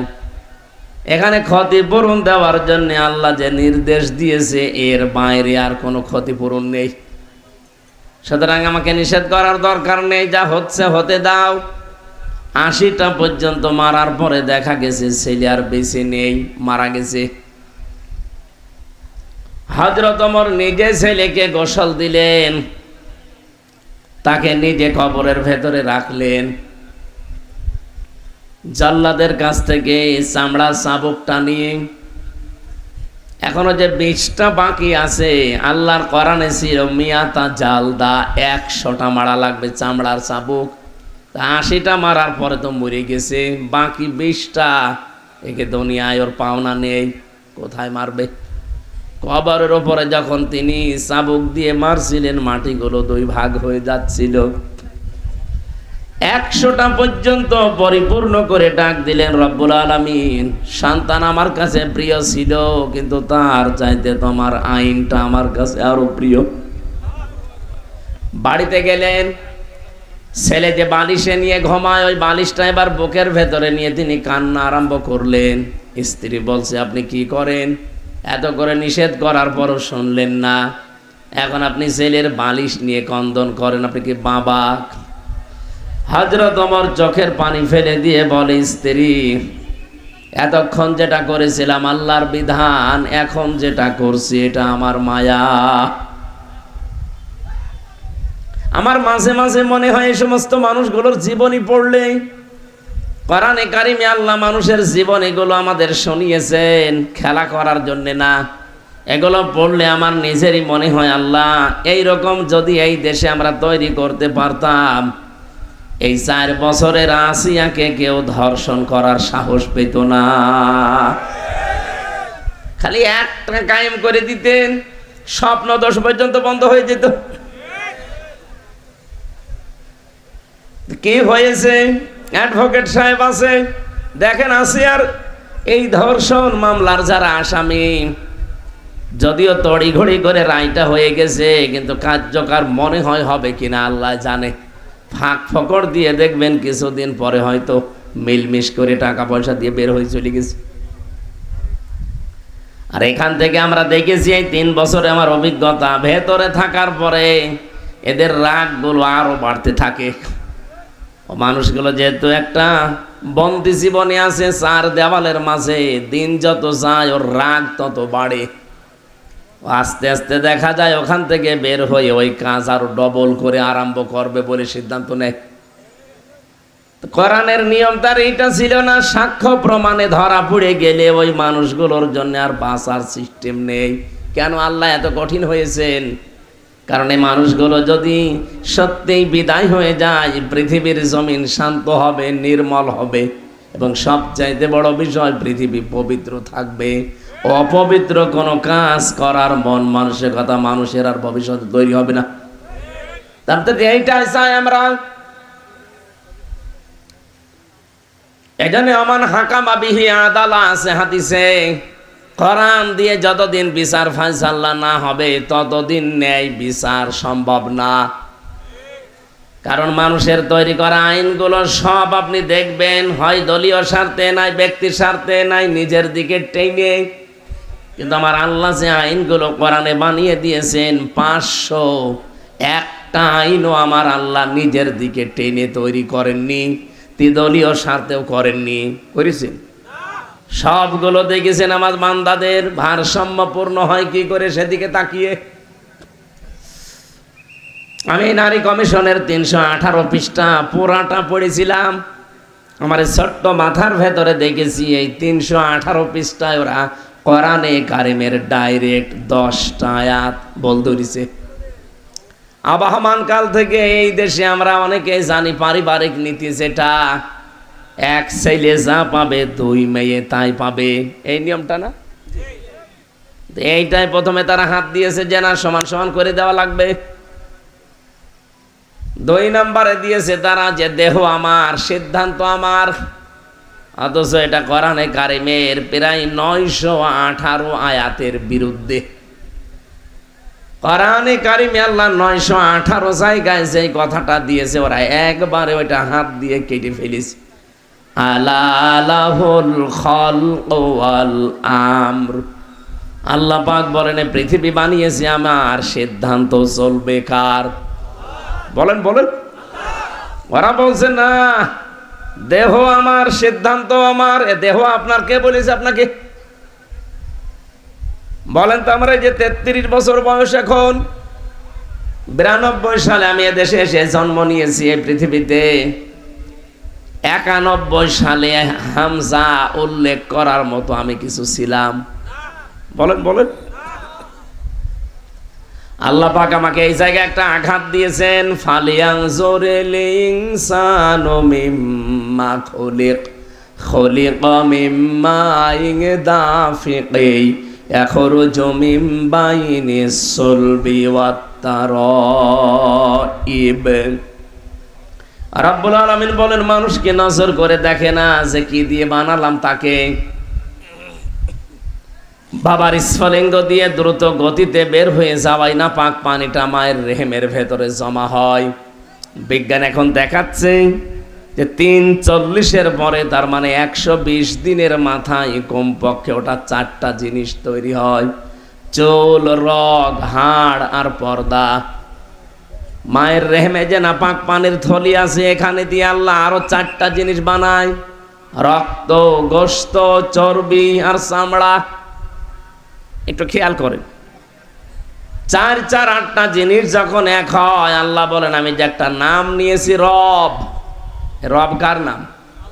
বলেন বলেন।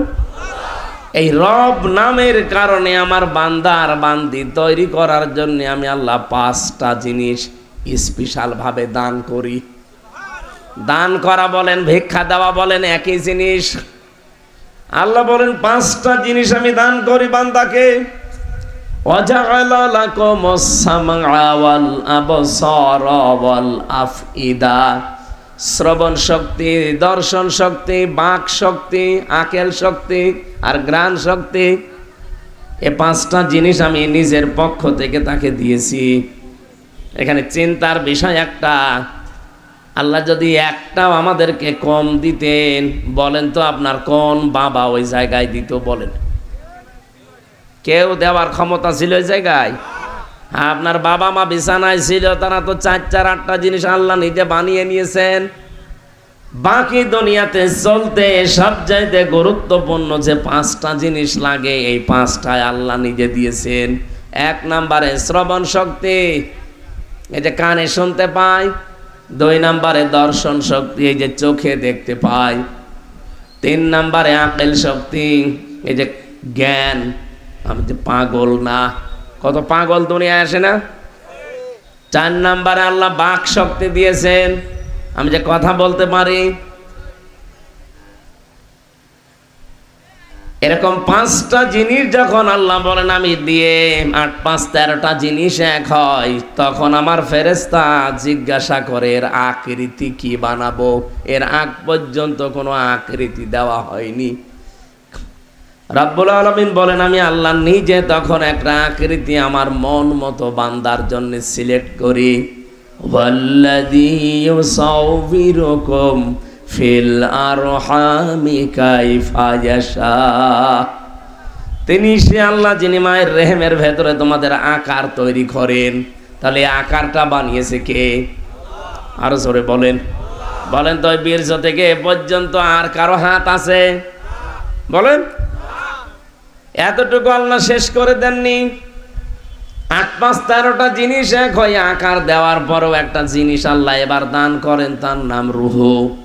এর রূহটা হচ্ছে আমার আল্লাহর একটা হুকুম। এটা যদি আল্লাহ না দিয়ে ওই জায়গা থেকে মৃত সন্তান বের করে দিত, আজ আমির হামজা এম.এ মসজিদ আমার মনে হয় থাকতো মাটির নিচে।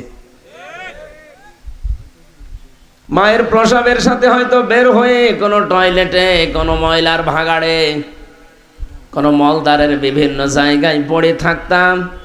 এ পর্যন্ত না, ও রাস্তাঘাটে আসারও মতো যোগ্যতা আমাদের ছিল না। যে মানুষগুলোকে আজ এই কমিশনে বসিয়ে এই নারীর রিপোর্ট দিয়েছেন, পড়ার পরে তো এই আয়াতগুলো দেখলাম ওরা সব অস্বীকার করেছে। বলছে দেহ আমার, সিদ্ধান্ত আমার। এর পরের পয়েন্টে তারা লিখতেছে যারা দেহ ব্যবসা করে খায় পতিতা, এদেরকেও শ্রমিকের মর্যাদা দেওয়া লাগবে। আপনি কোথায় নিয়ে যেতে চাচ্ছেন আপনি চিন্তা করেছেন? কয়েকদিন পরে যদি যারা ডাকাতি করে খায়, ওরা বলে যে আমাদেরও শ্রমিকের মর্যাদা দেওয়া লাগবে, কারণ আমরা তো কম কষ্ট করে ডাকাতি করি না। ডাকাতি করা কি কষ্ট কম নাকি? এই কয়েকদিন আগে আমার গাড়িটা আটকিয়েছিল, এটা বিশ্ববিদ্যালয় পার হওয়ার পর, এই লক্ষ্মীপুর আর এই যে মনে হয় ব্যক্তিপাড়ার মাঝে এই বাজারে, আমি যশোর থেকে আসছিলাম, দেখি বিশাল গাছ ফেলে রেখেছি। আমি কাজ খুলে দিলাম, 7-8 জন এসে সব মুখ বদা, আমি তো টাকা আগেই বের করে ফেলেছি। আমারে বলছে, হুজুর আপনার টাকাও নেব, আল্লাহ মাফ করবে। শয়তান, তাড়াতাড়ি নে। দেখলাম বলছে বাড়ি যাবেন, ভাড়া মাড়া লাগবে না, তেল। ঠিক আছে, যা আছে নেন, আমার যা আছে আমি চলে যেতে পারবো। হয়তো এই এলাকার আশপাশের তারা আমাকে চেনে, এই জন্য নিল না, আবার গাড়ির ভেতরে ফিকে ফেলে দিল। তাদের যে এই যে এত বড় একটা গাছ 7-8 জন মিলে এনে নিয়ে রাস্তার উপরে রেখে দিয়েছে, কত কষ্ট তাদের। ওরা যদি 2 দিন পরে আওয়াজ তোলে যে আমরা ডাকাতি করে খাই, আমাদেরকে শ্রমিকের মর্যাদা দেওয়া লাগবে, কি করবেন তখন? এই জন্য রিপোর্ট এই 318 পৃষ্ঠা পড়াটা পড়ার পরে আমার কাছে মনে হচ্ছে যারা এগুলো দিয়েছে এগুলো স্বাভাবিক মানুষ না, এ মনে হয় মেয়াদ উত্তীর্ণ গাঁজা খেয়েছে। কারণ মেয়াদওয়ালা গাঁজা খেলে তো কি হয়, আমি তো দেখেছি লালনের মাজারে, ওখানে পুলিশ পাহারা দিয়ে গাঁজা খাওয়ায়। তো মেয়াদওয়ালা গাঁজা খেলেও তো মানুষ এত নিচে নামে না, তারা এমনিতেই উল্টাপাল্টা কথা বলে, কিন্তু এত খারাপ কথা তারাও বলে না যে আমরা গাঁজা খাই, আমাদেরকেও সওয়াবের ভাগ দেওয়া লাগবে, এ কথা বলে তারা। তো এরা যা যা বলছে প্রত্যেকটা আমার কোরআনের আয়াতের বিরুদ্ধে গেছে, না হাদিসের বিরুদ্ধে গেছে। আমার ভাইরা, যে কথা তুলেছিলাম আপনাদেরকে বোঝানোর জন্যে, রব্বুল আলামিন যেহেতু আমাদেরকে মুসলিম বানিয়েছেন, মুসলমান হিসাবে পরিচয় দেওয়ার মতো সেই পরিস্থিতি, সেই পরিবেশ এখনো আমরা এই 54 বছরে বানাতে পারিনি। আপনি যাই বলেন না কেন, আপনি নিজেকে মুসলমান পরিচয় দেওয়ার মতো যোগ্যতা এখনো রাখেন না, কারণ আপনার 3.5 হাত বডির ভেতরে এখনো পরিপূর্ণ ইসলাম নেই। পারিবারিক জীবন থেকে শুরু করে আন্তর্জাতিক জীবন পর্যন্ত 9টা জীবন আছে, একটা জীবনও আমরা পঙ্খানো ইসলাম মানতে পারি না। আপনি কি করে বলবেন যে আমি অকলা ইন্নানি মিনাল মুসলিমিন? পারা যাবে না। এইটার জন্য যদি আমরা এখন পরিবার, সমাজ, রাষ্ট্র ঠিক করার জন্য চেষ্টা চালাই, যেটার বাংলা নাম এখন আমরা বলছি সংস্কার, এই সংস্কার করে আপনি আগামীতে কেউ যদি আসে রাষ্ট্রের দায়িত্ব নিতে নিক, কোনো বাধা নেই। কিন্তু সংস্কারের আগে যদি আবার কাউকে দেওয়া হয়, আল্লাহর কসম ও দিনের ভোট আবার রাতে হয়ে যাবে। এই সেই মানুষগুলো যারা এই 15 বছরে জালেমাকে টিকিয়ে রেখেছিল। আমি তো টপ টু বটন সব দেখেছি, একেবারে রিমান্ডে থেকে ইউনিয়নের দারোয়ান থেকে শুরু করে সংসদ পর্যন্ত সব জালেমদের থরে থরে সাজানো ছিল। আরে ভাই, লোকগুলো তো তারাই আছে, সেই 1628 জন মানুষ তারাই আছে। খালি চেয়ার পাল্টিয়েছে, ঝিনাইদহ ডিসি গেছে হয়তো কুষ্টিয়ায়, কুষ্টিয়ারটা মেহেরপুর, মেহেরপুরটা রংপুর, মাল তো একই আছে, খালি চেয়ার পাল্টিয়েছে। দিন সারা দিনের ভোট রাতে করে ওদেরকে জিয়ে রেখেছিল, ওদেরকে দায়িত্ব দিলে ওরা তো আর ভালো জিনিস বোঝে না, ও যা করেছিল ওইটাই করবে। আপনাদের ঝিনাইদহ না, হরিণাকুণ্ড থানা, এখানকার এক ওসি সাহেব আমার সাথে ছিল জেলে, উনি মার্ডার মামলার আসামি, এখন যশোরে থাকে। উনি মাঝে মাঝে এসে আমারে বলতো, আমি তো কন্ডেম সেলের ভেতরে তালা লাগানো থাকতো, আমারে বলছো হুজুর এই নির্বাচনে আমি বাইরে ছিলাম, আমি রাত 12টার পরে আমার দলবল নিয়ে আমি ভোট কাটা আরম্ভ করলাম। আল্লাহর নামে তো সবগুলো শেষ করে বাক্সগুলো জায়গা মতো পাঠিয়ে দিলাম। ফজরের আজান দেওয়ার পরে গোসল করে ওযু করে 2 রাকাত তওবার নামাজ পড়লাম, আর বললাম যে আস্তাগফিরুল্লাহ, হুজুর আমার এই তওবা হয়েছে না, আর কি হয়েছে, একে তওবা বলে?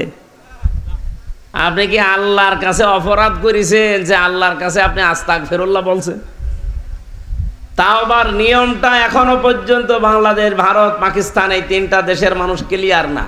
এরা মনে করে আস্তাগফিরুল্লাহ রাব্বি মিন কুল্লি যামবি ওয়া তুবু ইলাইহি। এরা এটা তাওবার একটা বাক্য। তাওবা জিনিস কি বোঝেন আপনি? কোন মানুষ যদি জীবনে তাওবা করে, নারী হোক আর পুরুষ হোক, ওর পেছনের অপরাধ আল্লাহ একটাও রাখে না, পুরা পাল্টিয়ে নেকি দিয়ে পরিবর্তন করে দেয়। শুধু মাফ তো মাফই না, মাফ হওয়ার পরে পুরা জায়গাটা ফাঁকা হয়ে যায়, ওখানে আল্লাহ নেকি ভরাট করে দেয়। তো কত বড় দামি জিনিস তাওবা। হ্যাঁ, আস্তাগফিরুল্লাহ কেউ যদি ইস্তেগফার করে, আস্তাগফিরুল্লাহ যখন পড়বেন আপনার গুনাহ মাফ হবে, কিন্তু জায়গাটা নেকি দিয়ে ভরাট হবে এ কথা নেই। তাওবা জিনিসটা আলাদা।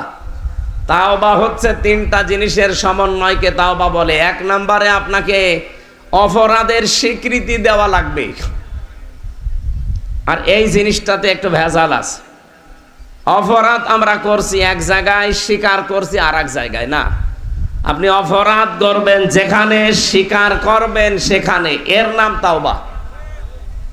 আপনি বোনের জমি মেরে খেয়েছেন, এখন যদি কাবার গিলাপ ধরে এই যে হজের সময় যে বলেন যে আল্লাহ আমারে মাফ করে দিন, আপনার দাঁত মুখ আরো খুলে ফেলা দরকার।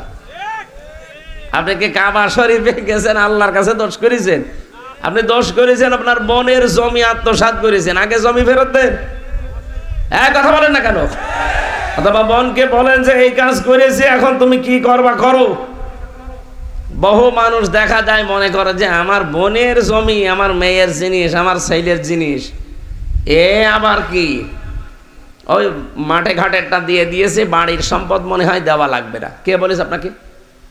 অন্যের জিনিস যদি আপনি মেরে খান একটা গোনা হবে, আর নিজের আপনজন ছাড়া আত্মীয় স্বজন, বোন, ফুফু অথবা চাচা, নিজের মেয়ে ছেলে, এদেরটা যদি কেউ মেরে খায়, শরিক ফাঁকি দেওয়া বলে না, এইটা তাহলে দুইটা গোনা হবে তার। এক নম্বরে কবিরা গোনা, আর একটা শরিক ফাঁকি দেওয়ার গোনা। অথচ বাংলাদেশে বহু মানুষকে আমরা এই গোনায় এখনো জড়িত দেখতে পাচ্ছি, এমনকি বহু হাজী সাহেবও এই গোনায় আছে। শরিক ফাঁকি যারা দেয় তাদের দুইটা ক্ষতি হয়, যেটা কোনোদিন উঠে আসে না। এক নম্বরে, যেই দিন আপনি আপনার বোনের সম্পদ, ভাইয়ের সম্পদ মেরে খেয়েছেন, জমি জায়গা ফাঁকি দিয়েছেন, শরিক ফাঁকি দেওয়া যারে বলে, ওই দিন থেকে আপনার যত ইবাদত বন্দেগী করবেন ওটা একটাও আর কবুল হবে না, সব বন্ধ। এরকম অপরাধ করেছেন কারা? হাত তোলেন তো ভাই। ওরে আল্লাহ, এই হাদিস বলা তো ঠিক হইল না। প্রধান অতিথি সাহেব, এলাকায় মনে হয় এরকম 2 নাম্বার মানুষ নেই, আলহামদুলিল্লাহ।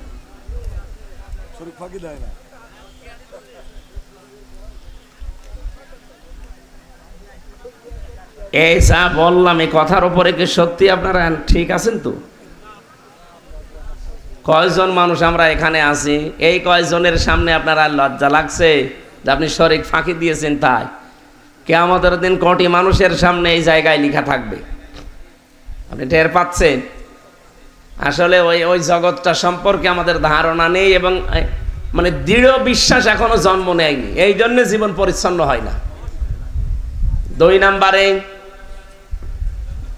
যেই দিন মারা যাবেন আপনি, ওই দিন আপনার আর ঈমান নসিব হবে না, আপনি বেঈমান হয়ে মরবেন। বলেন নাউজুবিল্লাহ। এটাতে কত বড় একটা ক্ষতি হয়ে যাচ্ছে, কোনোদিন আর উঠে আসবে এটা?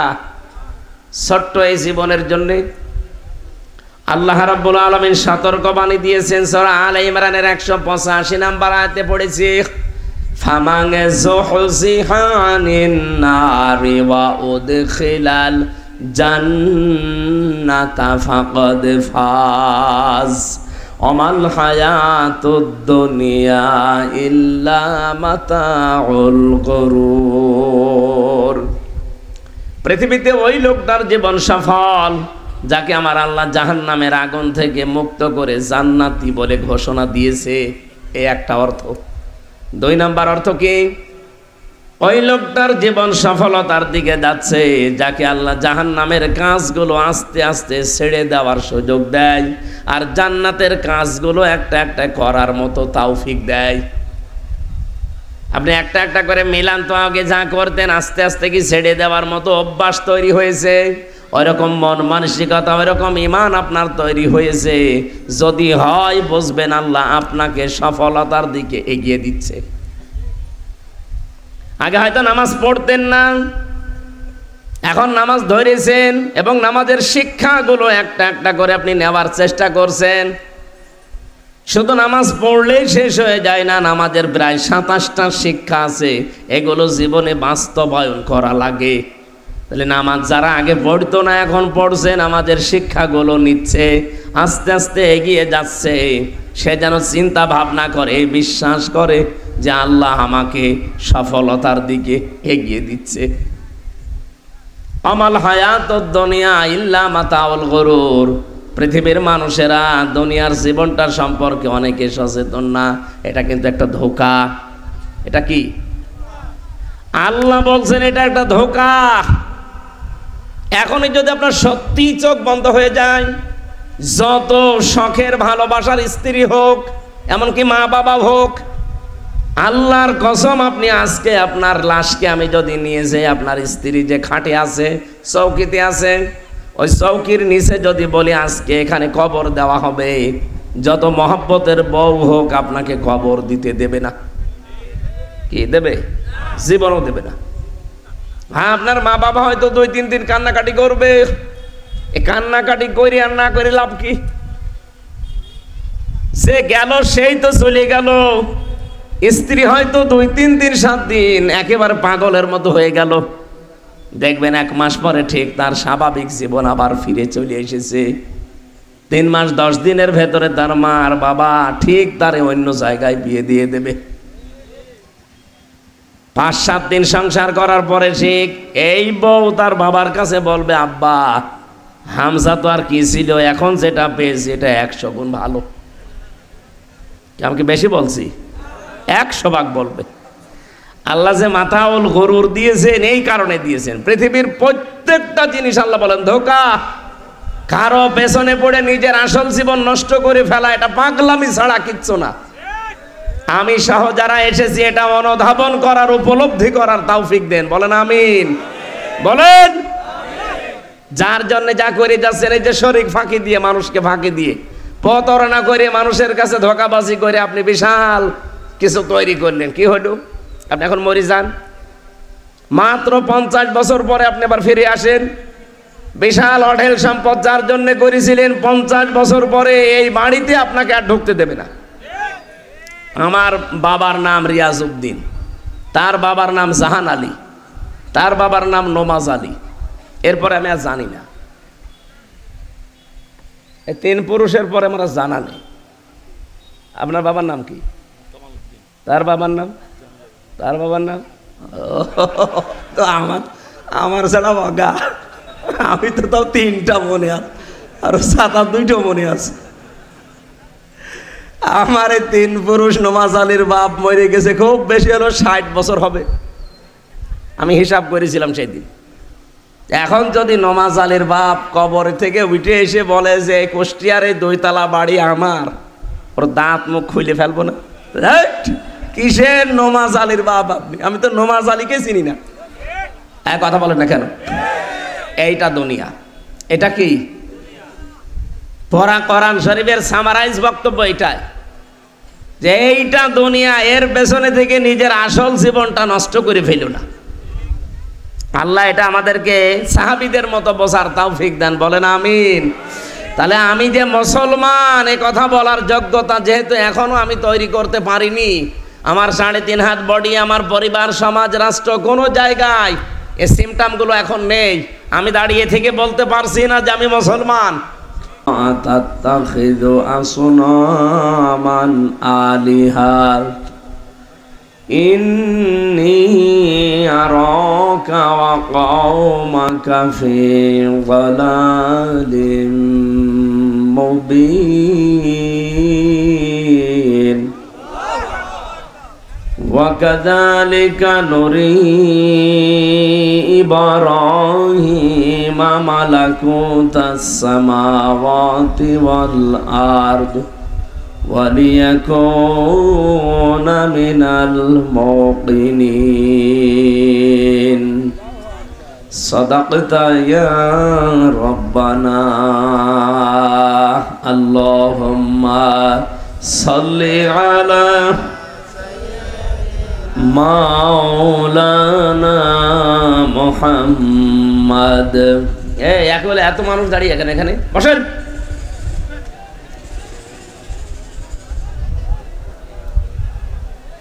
قالوا سبحانك لا علم لنا إلا ما علمتنا إنك أنت العليم الحكيم।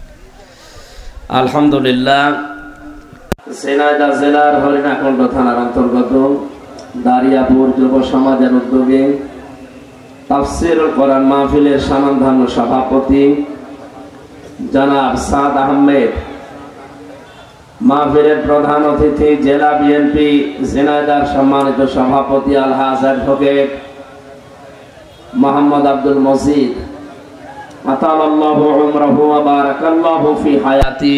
সকলে বলেন আমিন। এতক্ষণ যিনি আলোচনা করলেন চুয়াডাঙ্গা থেকে আগত মাওলানা হোসাইন মাহফুজ চুয়াডাঙ্গা, মাওলানা আবুল কাশেম, এখানে সম্মানিত পরিচালক আব্দুল কাদের মুন্সি, সার্বিক ব্যবস্থাপনায় যারা আছেন ফজলুর রহমান মালিথা, বিশেষ করে যে যুবকরা কোরআনের দিকে এসেছে, এই যুবকদেরকে যে মা পেটে নিয়েছে আল্লাহ যেন খাদিজাতুল কুবরার মতো বানিয়ে দেন।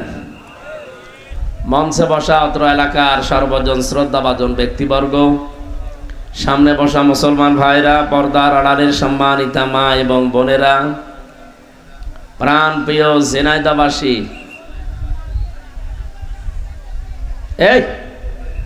এই বাজার কি এখন থামবে না? স্বেচ্ছাসেবক কি করে কি হাতে কিছু নেন না কেন? বাঁশি নিয়েছে, বাঁশি দিয়ে হবে? লাঠি নেন, কঞ্চি নেন, এগুলো কিছু থাকলে নেন, পেছনে 2-3টা করে দেন, তাকে এমনি বসে পড়বে। এই যে এর পেছনে 2টা দেন তো, এই যে দাঁড়িয়ে আছে দেন। ওরে কতবার করে বলা হচ্ছে যে বসে, কত সুন্দর আয়োজন করেছে, না বসে ও দাঁড়িয়ে আছে।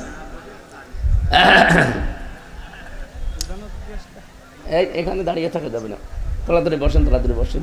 যে আসে আসুক, না আসেন আসলে আপনি বসেন তো ভাই। দল মত নির্বিশেষে আজকের এই অনুষ্ঠান, এটা কি শুধু মুসলমানদের? অন্য ধর্মের লোক এ জেলায় নেই? আছে। হাদা বায়ানুল লিন্নাস হুদাল লিন্নাস, মানুষ পদবাচ্চে যারা বিবেচিত তাদের জন্যই কোরআনের অনুষ্ঠান। পৃথিবীতে এখন প্রায় 4,500 ধর্মের মানুষ বাস করছে। প্রতিটি ধর্মে তাদের ধর্মীয় গ্রন্থ আলাদা আলাদা আছে, কিন্তু পৃথিবীর কোন ধর্মগ্রন্থ তাদের ধর্মীয় গুরু যারা, ঠাকুর যারা, পুরোহিত যারা, এই মুরব্বী মানুষ ছাড়া তারা এই কিতাব পড়তে দেয় না।